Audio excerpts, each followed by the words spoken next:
Bonjour à toutes et à tous, j'espère que vous allez bien. On se retrouve pour le brief du vendredi 18 juillet, il est 9h27. Aujourd'hui, on va parler donc des news économiques, du ratio long and short, du funding, open interest, des liquidations.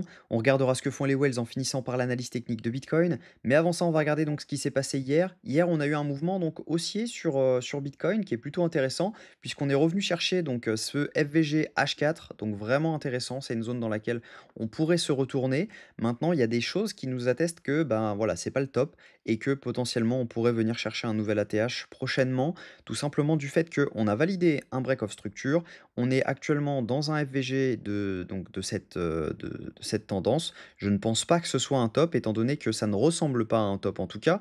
On a également des achats de whales, on a des shorts qui sont en train de se placer, on a des liquidations qui sont à la hausse encore, et donc par conséquent, logiquement, ce n'est pas un top. Mais en tout cas, il faut prendre en considération quand même le fait qu'il faut faire attention parce qu'on arrive sur des zones de vente extrêmes quand même, mais voilà, si on regarde les datas, et cetera, il y a quand même des achats de Wells qui sont en train de se faire. Au niveau news économique, aujourd'hui, on n'a rien du tout, on n'a aucune news importante, donc on n'aura rien à dire là-dessus aujourd'hui. Au niveau crypto bubble, c'est vraiment intéressant, on a la Bitcoin dominance qui dump vraiment intensément, on a donc des alts qui reprennent des couleurs, notamment le PIT qui est rené de ses cendres, clairement après un moins 90%, il est en train de repasser un peu haussier, donc ça, c'est plutôt intéressant. Le PIT est un très bon projet, donc ça pourrait être vraiment intéressant si jamais on a un setup dessus de se placer. Et sinon, on a d'autres cryptos qui sont vraiment intéressantes. On regardera ça directement en live sur le prochain live dans la school. Au niveau liquidation, ce qu'on voit, c'est qu'on a des gros clusters de liquidité à venir chercher autour des 121 425 dollars. On a un gros cluster à prendre sur 24 heures.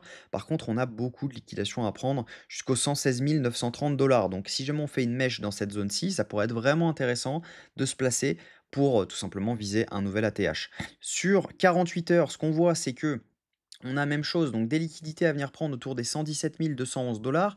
Et sinon, on voit qu'on a des liquidités, donc on a un gros cluster à venir prendre autour des 121 500 dollars encore une fois. Au niveau funding open interest, ce qu'on voit, c'est qu'il y a du short qui s'est ouvert donc sur ce top. Donc on le voit juste ici, on a eu une hausse de l'open interest avec une baisse des funding, ce qui veut dire que ici, ce sont des shorts qui se sont ouverts essentiellement. Ensuite, ce qu'on voit, c'est qu'on a une hausse de l'open interest avec une micro-hausse des funding à chaque fois qu'on a une hausse de l'open interest. Donc ça veut dire que ici, ce sont essentiellement des longues qui sont en train de s'ouvrir. Donc par conséquent, il y a de fortes chances de venir chercher ces liquidités au nord. Mais faites attention quand même, on peut venir mécher sous cette zone-ci pour ensuite venir rechercher le haut.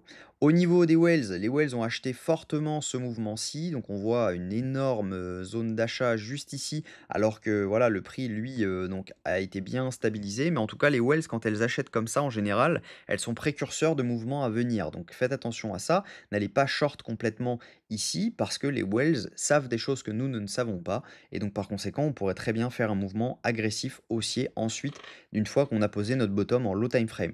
Donc techniquement, ce que je pense, c'est que actuellement, on est toujours haussier, on peut venir chercher la zone donc d'ATH prochainement. On n'est pas encore complètement baissier, mais on commence à le devenir en M15 en tout cas. On est actuellement dans une zone de retournement en H4, donc c'est pas forcément un moment pour longue, mais c'est un moment par exemple pour trouver un setup lorsqu'on sera par exemple haussier en M5, haussier en M15. Ça pourrait être vraiment intéressant de repasser en longue. Donc actuellement, je ne vais pas long, je ne vais pas short, mais en tout cas, voilà, je ne vais surtout pas short parce qu'il y a beaucoup d'éléments qui nous annoncent qu'on va avoir un pump.